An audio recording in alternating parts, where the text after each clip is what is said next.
Hey everyone, welcome to Mr. G Pocket Money. இன்னைக்கு நம்ம இந்த வீடியோவில் என்ன பார்க்குறோன்னு பார்த்தீங்கன்னா நம்ம Grow ஆப்பில் நீங்கள் வந்து நம்ம பப்ளிக் செக்டர் கம்பெனிஸ்லலாம் டோட்டலாக இன்வெஸ்ட் பண்ணணும் அப்படின்னா எப்படி பண்ணுறதுன்னு பார்க்குறோம். ஸோ நீங்கள் பர்டிகுலராக ஒரு கம்பெனிக்கு மேலே இன்வெஸ்ட் பண்ணுறதுக்கு பதிலாக டோட்டலாக அந்த இண்டெக்ஸ் ஃபண்டில் இன்வெஸ்ட் பண்ணிங்க அப்படின்னா அவங்க வந்து குரூப் ஆஃப் கம்பெனிஸை செலக்ட் பண்ணி வச்சுருப்பாங்க. ஸோ அதோட டோட்டல் ரிட்டர்ன்ஸை நம்ம ஈஸியாக ஒரே இன்வெஸ்ட்மெண்ட்டில் எடுத்துக்கலாம். ஸோ மேக்ஸிமம் பார்த்திங்கன்னா இப்போ இருக்க ஆட்சியில் கண்டிப்பாக பார்த்திங்கன்னா பிஎஸ்சி செக்டர் வந்து நல்லா தான் பெர்ஃபார்ம் பண்ணும். ஸோ நீங்கள் அதில் வந்து டோட்டலாக ஒரு கம்பெனிக்கு பதிலாக மொத்தமாக இன்வெஸ்ட் பண்ணணும் அப்படின்னு நினச்சிங்கன்னா இண்டெக்ஸ் ஃபண்டில் பண்ணிக்கலாம். ஸோ எப்படின்னு பார்த்துடலாம். ஸோ நீங்கள் டேரெக்டாக க்ரோ ஆப் ஓப்பன் பண்ணிட்டு மியூச்சுவல் ஃபண்ட் ஆப்ஷன் வந்து கிளிக் பண்ணிடுங்க. சரியா? ஸோ எக்ஸ்ப்ளோரில் இருப்பீங்க. மேலே சர்ச்சில் போயிட்டு பிஎஸ்யூ அப்படின்னு அடித்தாலே உங்களுக்கு ஃபண்ட்ஸ் எல்லாம் வந்துடும். ஆளில் இருக்கும். நீங்கள் மியூச்சுவல் ஃபண்டு கொடுக்குறதுனால மியூச்சுவல் ஃபண்டு கொடுத்துக்கலாம். ஸோ அதில் இருக்க டிஃப்ரெண்ட் கம்பெனிஸோட மியூச்சுவல் ஃபண்ட் வந்துடும். Aditya Birla, SBI, Quant, ICICI, HDFC, so எல்லா பிஎஸ்சி இண்டெக்ஸ் ஃபண்டும் வந்துடும். எக்ஸாம்பிளுக்கு நான் சொல்கிறேன், எஸ்பிஐ பிஎஸ்சி ஃபண்ட் எடுத்துக்கிறேன். சரிங்களா?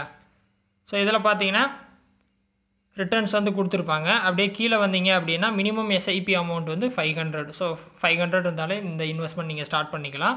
ஹோல்டிங்ஸை வந்து நீங்கள் செக் பண்ணிக்கிங்க. ஸோ நீங்கள் வந்து ஏதோ ஒரு கம்பெனி எக்ஸாம்பிளுக்கு எடுத்துக்கிங்களேன், ஓஎன்ஜிசியில் இன்வெஸ்ட் பண்ணணுன்னு வைங்களேன். அதுக்கு பதிலாக நீங்கள் இந்த இண்டெக்ஸ் ஃபண்ட் எடுத்துட்டீங்க அப்படின்னா கிட்டத்தட்ட 24 பிஎஸ்சி கம்பெனிஸில் நீங்கள் இன்வெஸ்ட் பண்ணிக்கலாம்.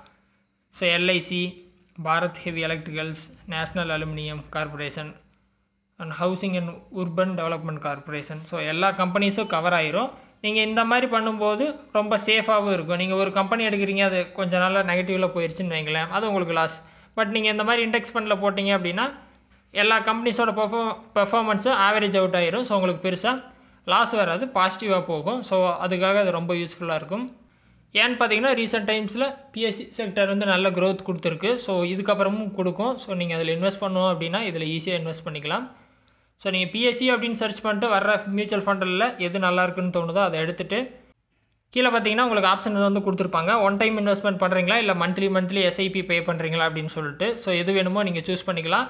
மேலே ரிட்டர்ன் கால்குலேட்டர் இருக்கும். ஸோ அதையும் நீங்கள் செக் பண்ணிட்டு ரிட்டர்ன் ஓகே அப்படின்னா இன்வெஸ்ட்மெண்ட் பண்ணிக்கலாம். ஒன் டைம் கிளிக் பண்ணிட்டு பேமெண்ட் பண்ணுவீங்க. ஓகேவா? எஸ்ஐபினா எஸ்ஐபியில் போயிட்டு அதே பேமெண்ட்டு தான். பட் வந்து நீங்கள் டேட் செலக்ட் பண்ணணும். ஏன்னா மந்த்லி நீங்கள் பே பண்ணும்போது 5000 இல்லை மந்த்லி 1000 வந்து அமௌண்ட் அடிச்சுட்டு கீழே வந்து எந்த டேட்டில் நீங்கள் ரெகுலராக பே பண்ணுறீங்களோ அதை செலக்ட் பண்ணிட்டீங்க அப்படின்னா உங்களுக்கு டிரான்சாக்ஷன் முடிஞ்சிடும். ஸோ இந்த டிரான்சாக்ஷன் பண்ணி முடிச்சிட்டிங்க அப்படின்னா உங்களோட போர்ட்ஃபோலியோவில் நீங்கள் இந்த இண்டெக்ஸ் ஃபண்டை செக் பண்ணிக்கலாம். சரியா? ஸோ ரொம்ப சிம்பிள் தான் இன்வெஸ்ட் பண்ணுறது. இதில் ஏதாவது டவுட் இருந்தால் வீடியோ கமெண்ட்ஸில் சொல்லுங்கள். வேறு எதாவது டாபிக்ஸில் வீடியோ வேணும்னாலும் கமெண்ட்ஸில் சொல்லுங்கள், நான் போஸ்ட் பண்ணுறேன். ஃபஸ்ட் டைம் சேனல் வந்துருந்தால் சப்ஸ்கிரைப் பண்ணி சப்போர்ட் பண்ணுங்கள். இன்னொரு யூஸ்ஃபுல்லான வீடியோவில் உங்களை நாளைக்கு சந்திக்கிறேன். நன்றி, வணக்கம்.